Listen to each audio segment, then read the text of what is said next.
자, 키의 노출과 관련된 문제점들을 살펴보고 있습니다. 그래서 우리가 아머 프로토콜에서는 이제 아머 키들을 사용하는데, 이들 키들이 뭐 해독을 돼서 공격자가 획득하는 경우는 드물 거예요. 왜냐하면 알고리즘들이 워낙 잘 만들어진 알고리즘들을 우리가 쓰니까. 그렇지만 어떤 사용자의 부주의 같은 어떤 잘못이라든지 사회공학적인 공격이라든지 등을 통해서 키가 노출이 될 수 있어요. 그러니까 공격자가 키를 우연히 알게 될 수가 있죠.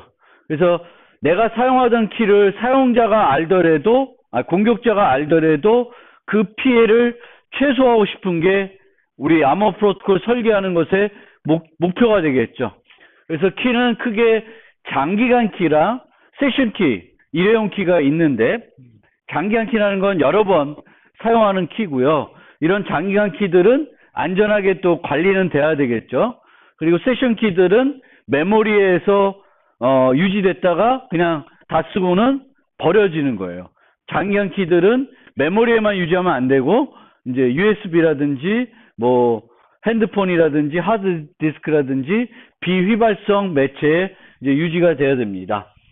그래서 지난 시간에 좀 설명을 이제 하다가 세션 키 노출에 대해서 설명드릴 건데, 우선 장기간 키 같은 경우에는 장기간 키를 쓰더라도 그걸 이용해서 과거에 확립된 세션 키들이 노출이 안 됐으면 하는 게 한 가지 바람인데, 대칭키 방식의 대칭키를 사용하는 이제 뭐 이런 방식에서는 장기간 키가 노출되면 거기에 썼던 세션 키들은 다 노출될 수밖에 없어요.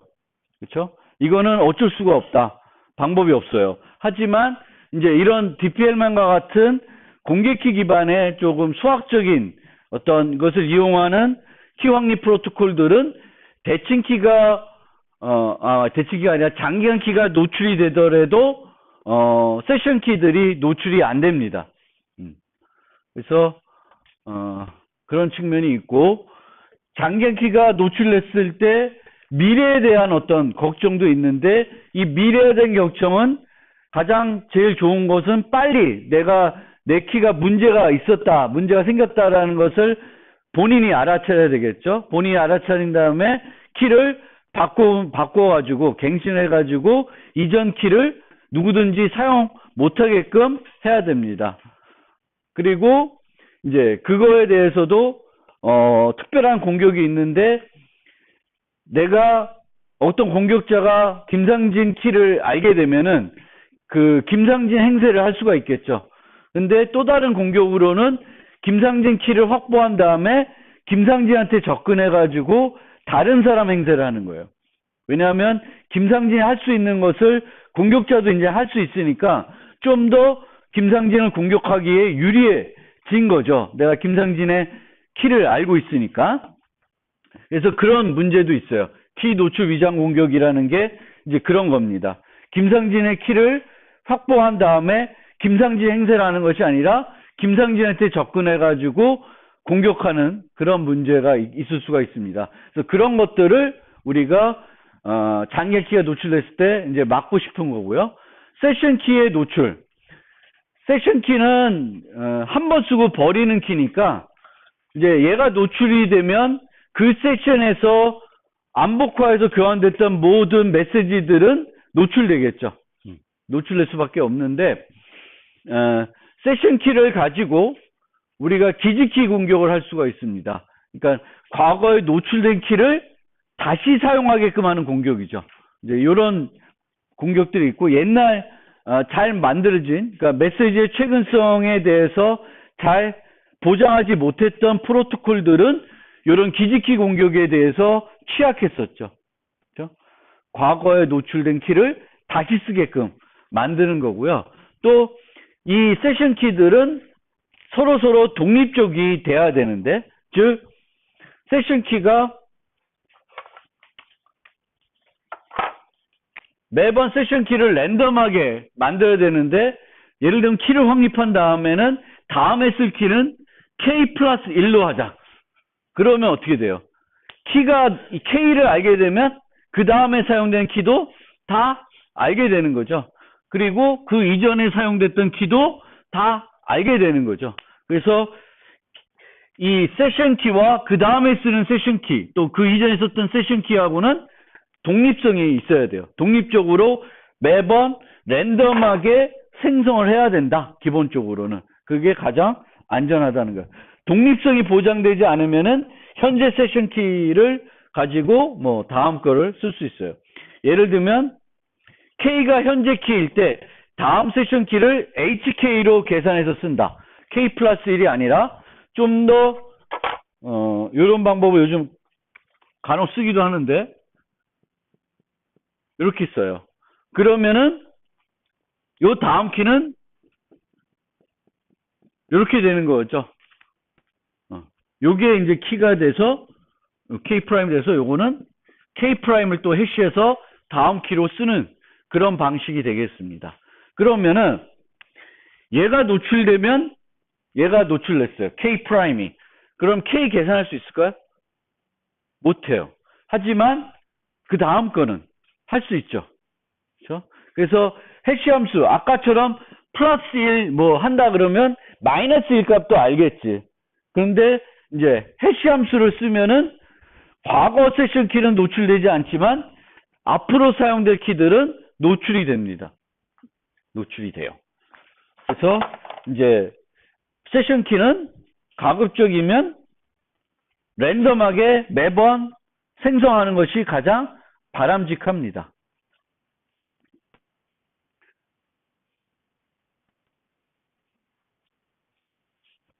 세션 키가 독립적이지 않는 특수 환경들이 요즘 최근에 이제 쓰이게 되는데, 그런 응용의 등장으로 완전 전방향성이 최근에는 다른 의미로 사용이 되고 있다. 원래는 완전 전방향성이라는 것, 전방향성 안전성이라는 것은 장기간 키가 노출됐을 때, 과거 세션 키들이 계산할 수 없으면, 요 과거 그 세션 키들 계산할 수 없으면 전방의 안전성이 보장이 된다 그랬어요. 그래서 그런 용어를 썼는데, 최근에는 이제 세션 키를 독립적으로 계산하지 않고 이렇게 해시해서 쓰는 경우가 있는데, 완전한 전방의 안전성이라는 세션 키와 관련된 완전한 전방의 안전성이라는 거는 세션 키가 노출되더라도 해상 세션 키보다 과거에 확립한 세션 키는 노출되지 않는다는 걸 말해요. 그러면 얘가 노출됐을 때 과거 것들은 노출이 안 되죠. 만약 해시를 쓰면은 완전 전방향성은 만족이 됩니다. 근데 미래 안전성은 노출이 돼요. 미래 안전성은 만족이 안 되겠죠. 해시 함수를 쓰면. 그래서 여기 이 세션 키와 관련해서 똑같은 용어가 또 쓰여졌는데, 장기간 키와 관련된 전방의 안전성이라는 개념하고 세션 키에 대한 전방의 안전성 개념이 좀 다른 거예요. 같은 용어를 쓰는데. 그래서 좀 혼란스럽지만 장기간 키의 경우에는 장기간 키에서 전방의 안전성이라는 것은 장기간 키가 노출됐을 때 뭐가 노출이 안 되는 거예요? 과거 세션 키들이 노출이 안 되는 거를 장기간 키와 관련된 전방의 안전성이라고 그러고, 세션 키와 관련된 전방의 안전성이라는 것은 해당 세션 키가 노출됐을 때 과거 세션 키를 계산할 수 있냐 없냐. 과거 세션 키를 계산 못하면 완전한 전방의 안전성을 만족한다 그래요. 그럼 우리가 세션 키를 매번 랜덤하게 새롭게 생성을 하면은 완전한 전방의 안전성도 만족이 되고 미래의 안전성도 만족이 되겠죠.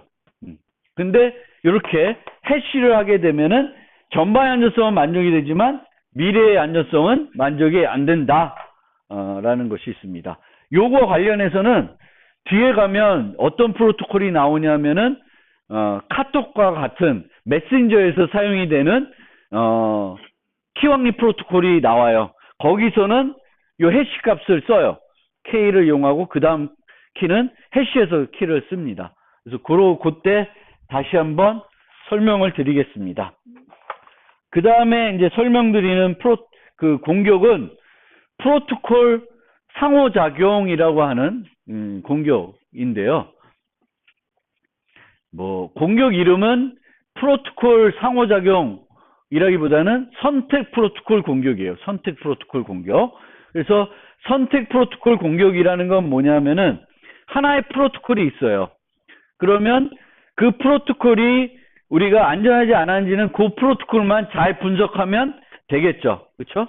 그런데 이 프로토콜에 사용하는 장기간 키를 또 다른 프로토콜에서 만약 썼다. 그러니까 키를 하나의 프로토콜에서만 쓰는 것이 아니라 여러 프로토콜에서 써요. 똑같은 키를.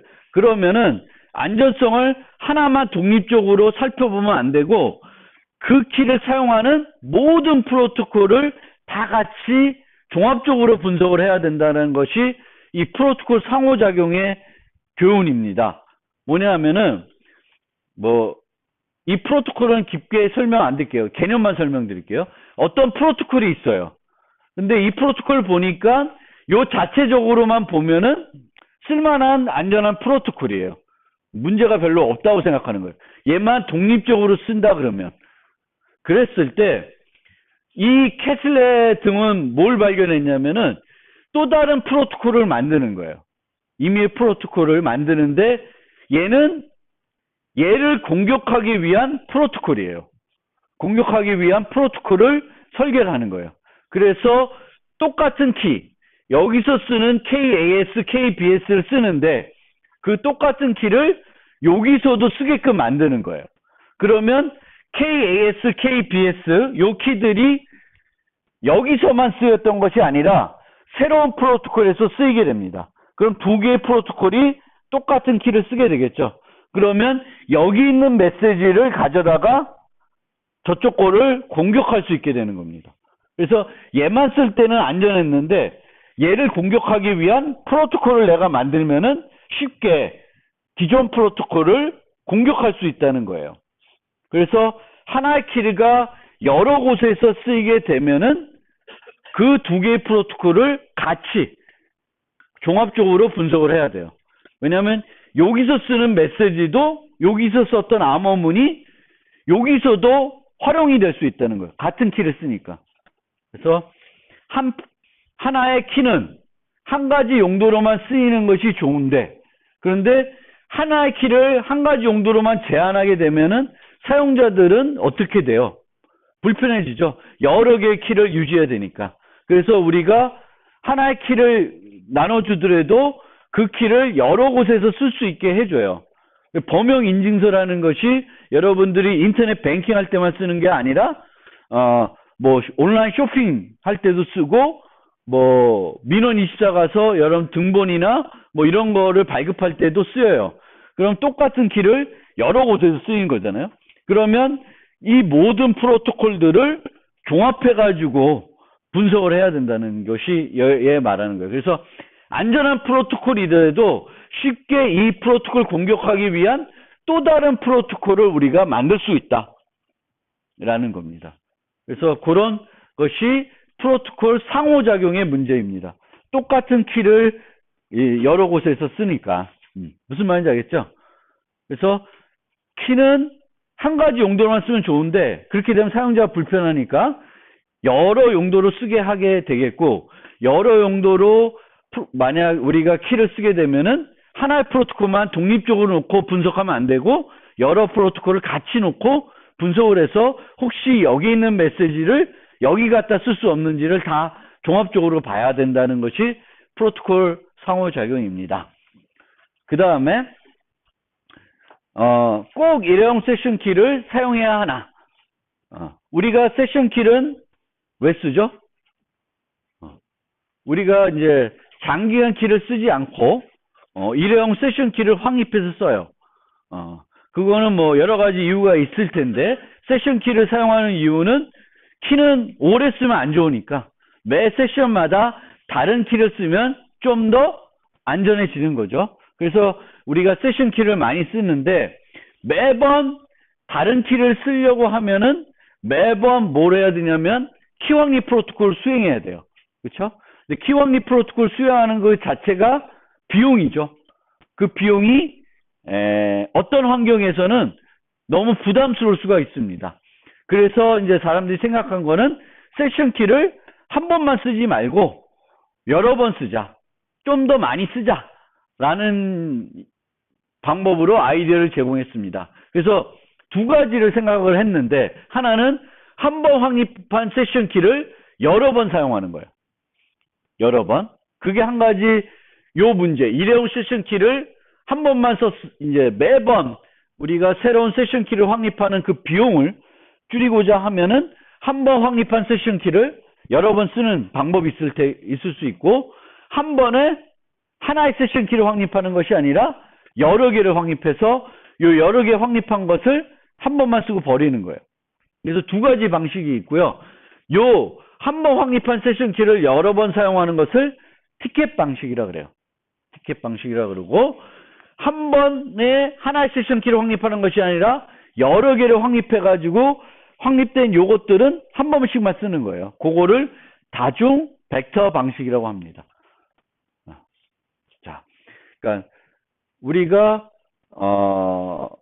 어떤 상황에서 그 세션 키를 확립해서 이제 쌍방간에 대칭 키를 확립하고 나서 서로 주고받는 메시지들을 그 세션 키로 암호화해서 교환할 수 있습니다. 그걸 통해서 그 통신 세션에 대한 비밀성을 제공할 수 있는데, 매번 내가 어떤 사용자하고 통신하고자 할 때마다 새로운 세션 키를 확립해서 쓰면 좋은데, 그 매번 새로운 세션 키를 확립하는 것이 부담될 수 있으니까 그걸 극복하는 방법으로 두 가지가 방식이 제안됐다. 그래서 첫 번째로 티켓 기반 방식을 좀 먼저 살펴보고, 그 다음에 다중 벡터 방식을 살펴볼게요. 티켓 방식은 매 세션마다 세션 키를 새로 확립하는 것이 아니라 확립된 세션 키를 일정한 기간 동안 사용할 수 있도록 하는 거예요. 횟수를 제한하기보다는 여기서는 시간, 뭐 8시간만 쓰자, 12시간만 쓰자, 24시간 쓰자. 그러니까 오늘 하루는 한 번 확립한 다음에는 똑같은 사용자하고 또 쓰면 새롭게 확립하는 것이 아니라 확립된 세션 키를 다시 쓰겠다는 거죠. 그렇지만 24시간이 지나면 다시 새로운 세션 키를 확립해서 사용을 해야 됩니다.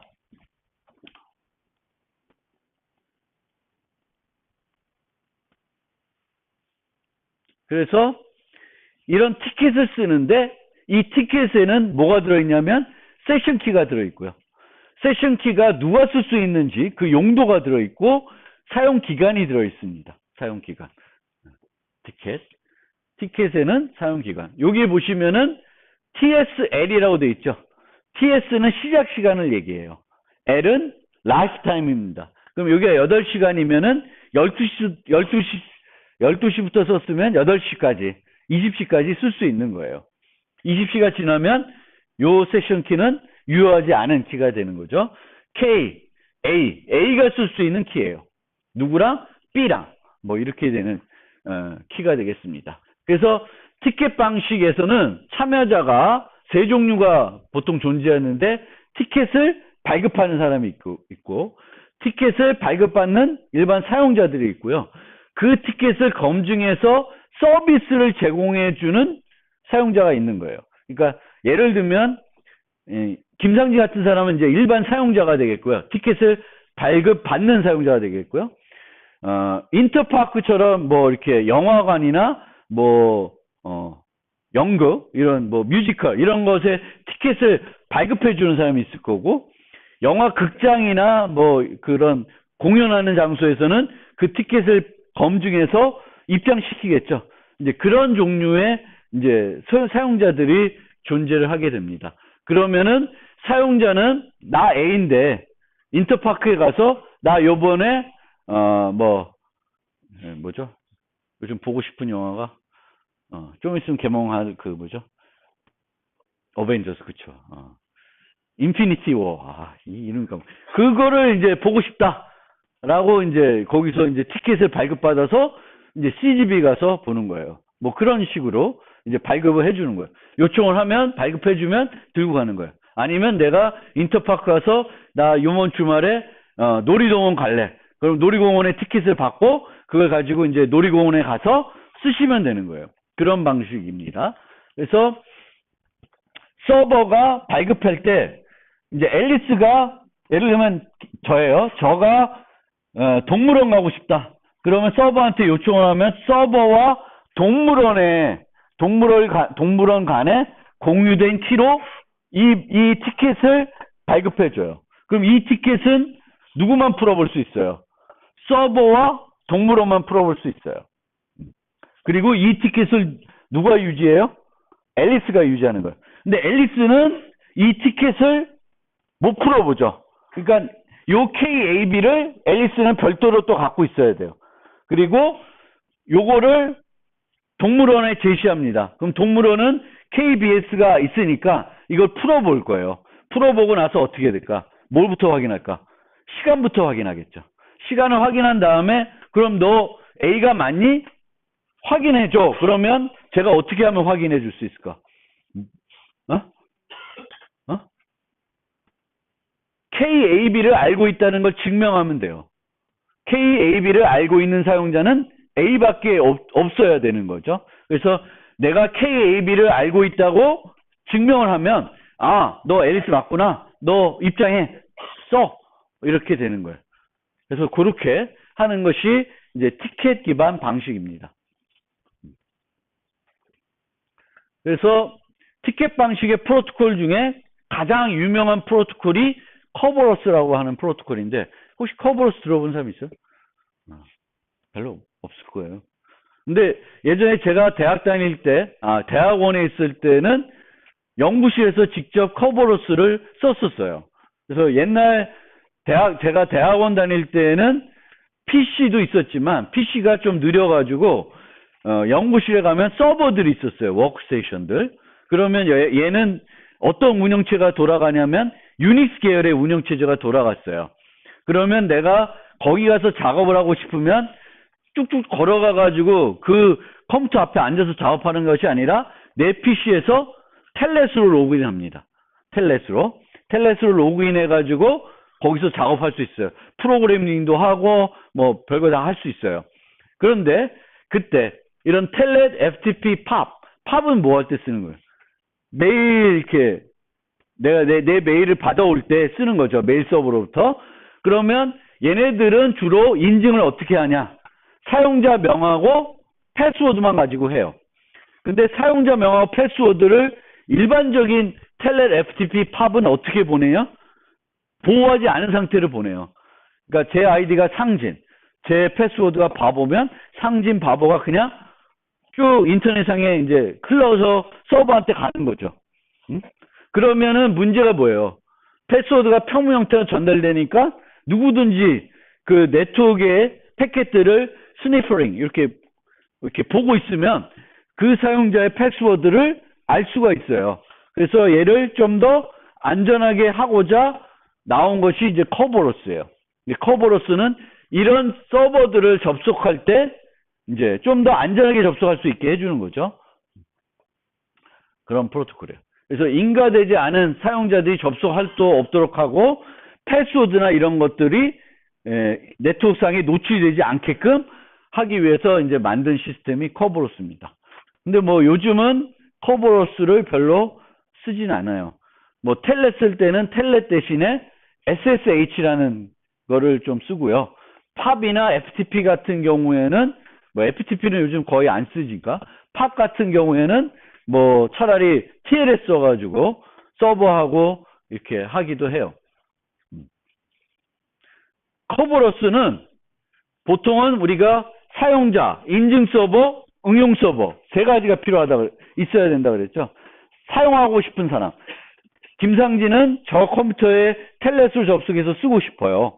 그럼 저 컴퓨터는 응용 서버가 되는 거죠. 내가 접속하고 싶은 그 서버가 되겠고, 인증 서버는 또 따로 있어요. 그럼 내가 인증 서버에 가서 티켓을 요청해요.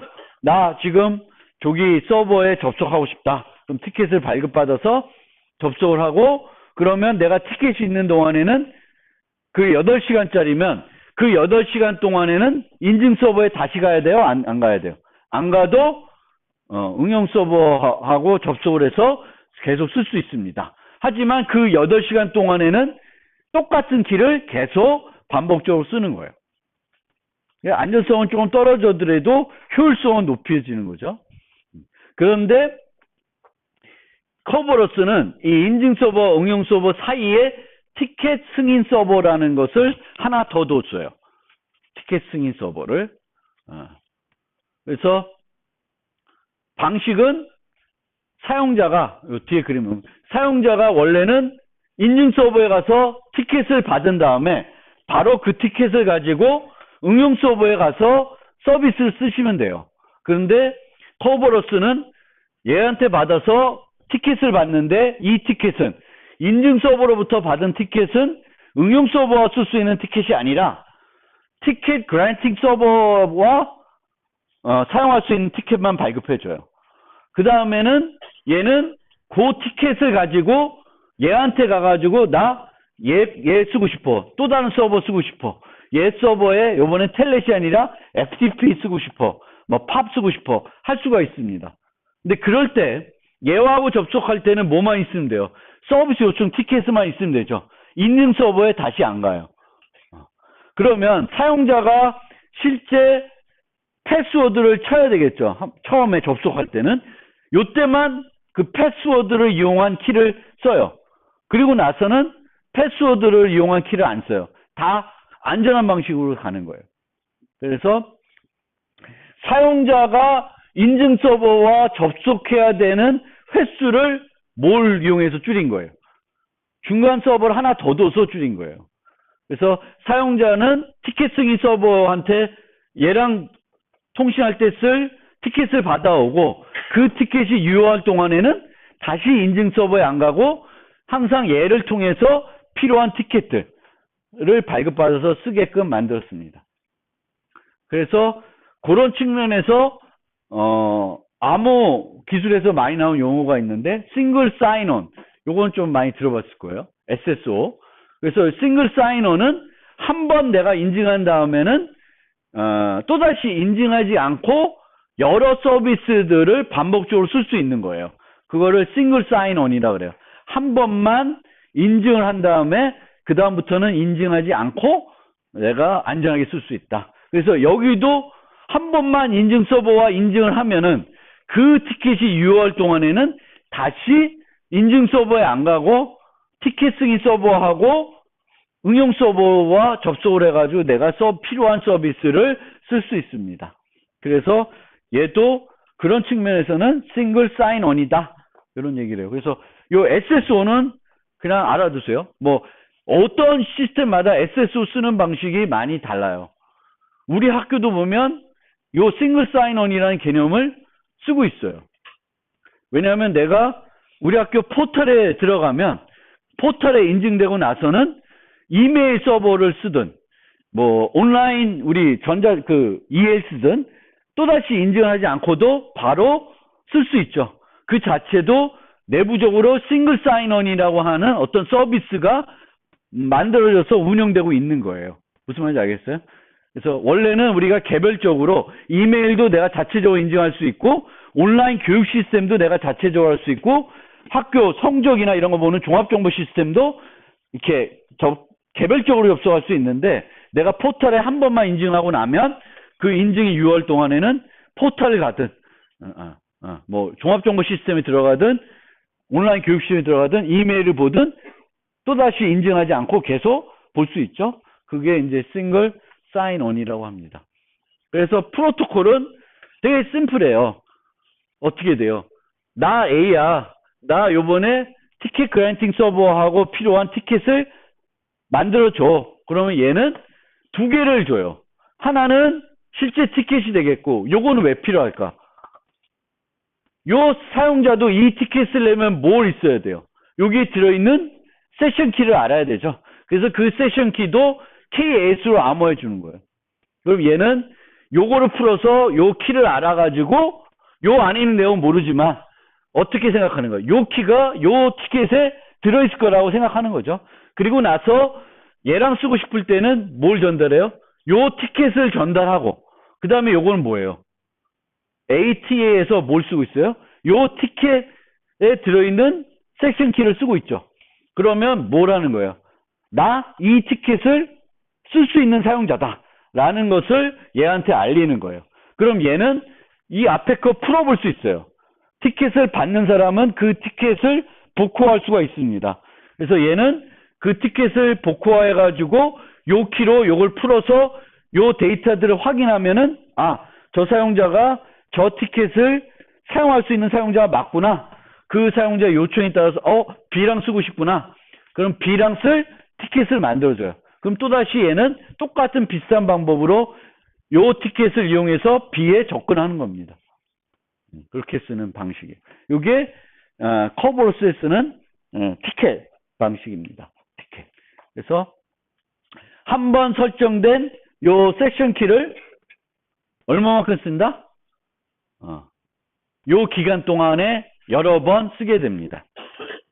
그런데 여기서도 이 유효기간을 검증하려고 그러면은 요 티켓 그랜팅 서버, 인증 서버, 응용 서버, 사용자의 시간들이 어떻게 돼야 돼요?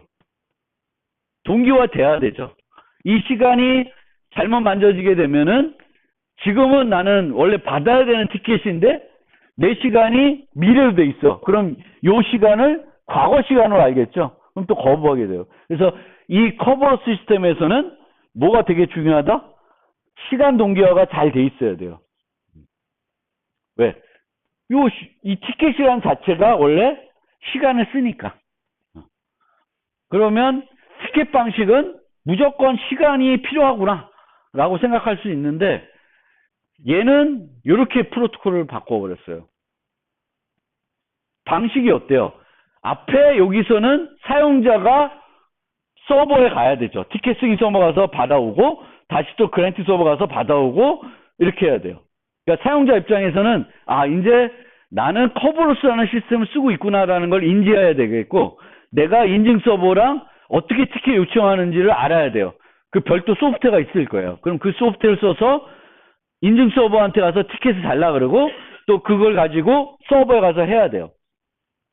그런데 얘는 어떻게 하냐면 A가 있으면 A는 인증 서버에 가는 게 아니라 A는 누구한테 가요? 만약 B, 내가 요 B에 접근하고 싶어. 그럼 B한테 가서 나 A야 라고 하는 거예요. 그러면 B가 인증 서버에 가서 티켓을 받아오는 거예요. 티켓을 받아오는데 실제적으로는 티켓을 받아오는 것이 아니라 뭐만 받아와요? 쟤한테 세션 키만 만들어 달라 그래요. 서버한테. 그리고 요 티켓은 누가 만들어요? 응용 서버가 직접 만듭니다. 응용 서버가. 그러면 이 티켓을 만든 사람도 응용 서버고 나중에 이 티켓을 확인한 사람도 누구예요? 응용 서버예요.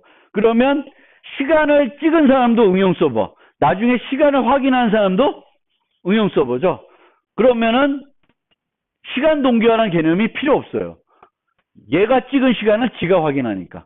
그래서 시간도 원래는 보통은 그 시간을 증명하려는 사람하고 검증하려는 사람이 서로 다른 사람이죠. 보통은 우리가 A, B 이렇게 해서 시간을 찍으면 A가 찍은 시간을 B가 확인하는 거잖아요. 근데 여기서는 B가 찍은 시간을 나중에 누가 확인해요? B가 확인하죠. 이런 방식에서는 타임스탬프를 쓰더라도 뭐가 필요 없어? 시간 동기화가 필요 없어요. 시간 동기화가. 그래서 우리가 생각을 조금만 바꾸면 티켓은 시간이 필요하네. 그러면 늘 시간 동기화가 필요하겠네 라고 하는데 티켓 그 시간을 찍는 사람하고 그 시간을 확인하는 사람을 일치시켰더니 시간 개념을 쓰더라도 시간 동기화가 필요 없어진 거예요. 지가 찍고 지가 하는 거니까. 그래서 그것도 한번 생각을 해보세요. 그래서 항상 시간을 쓴다고 그렇게 되는 건 아니다. 잠깐 쉬었다가